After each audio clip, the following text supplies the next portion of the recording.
E-learn ഏകജാലക കേന്ദ്രയുടെ ശാഖ Kayamkulam saint Mary's സ്കൂളിന് വടക്കുവശത്തായി പ്രവർത്തനം ആരംഭിച്ചു. വാർഡ് കൗൺസിലർ കെ പുഷ്പദാസ് ഉദ്ഘാടനം ചെയ്തു. ഇ-ലേൺ ഏകജാലക കേന്ദ്രത്തിന്റെ പുതിയ ശാഖ കായംകുളം സെന്റ് മേരീസ് സ്കൂളിന് വടക്കുവശത്തായി പ്രവർത്തനം ആരംഭിച്ചു. നമ്മുടെ വീട്ടിലെ സംരംഭം മറ്റു ഹോം എന്നുള്ള പദ്ധതിയിലൂടെ വീട്ടിൽ തന്നെ തുടങ്ങുകയാണ്. അഭിമാനകരമായിട്ടുള്ളൊരു മൊമെന്റാണ് ഇപ്പോൾ നടന്നുകൊണ്ടിരിക്കുന്നത്. ഏകജാല കേന്ദ്രത്തിലൂടെ എല്ലാവിധ വിദ്യാഭ്യാസപരമായിട്ടുള്ള എല്ലാ സർവീസുകളും കൊടുക്കുന്ന ഒരു സെന്ററായിട്ട് വേണം ഒരു സ്വയം തൊഴിൽ സംരംഭം ആരംഭിക്കുകയാണ്. ഇതിലൂടെ മെയിനായിട്ട് വരുന്ന കാര്യങ്ങൾ എന്ന് പറഞ്ഞാൽ വിദ്യാർത്ഥികൾക്ക് വേണ്ട എല്ലാവിധ സർവീസുകൾ എന്ന് പറയുമ്പോൾ നമുക്കിപ്പോൾ മെയിനായിട്ട് പറയാനുള്ള 1-2 സർവീസുകൾ പറയുന്നു.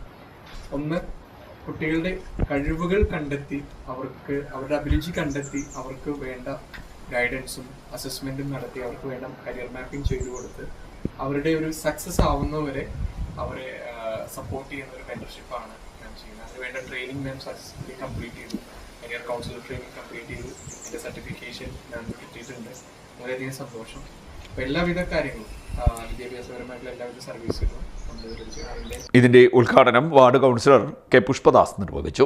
Retired SBI bank manager Raghavan, ഏകജാലക കേന്ദ്ര ഡയറക്ടർ ഗിരീഷ്, ഏകജാലക കേന്ദ്ര career councillor Deepa, Kayamkulam branch career councillor Jincy എന്നിവർ സംസാരിച്ചു. CDNet news, Kayamkulam.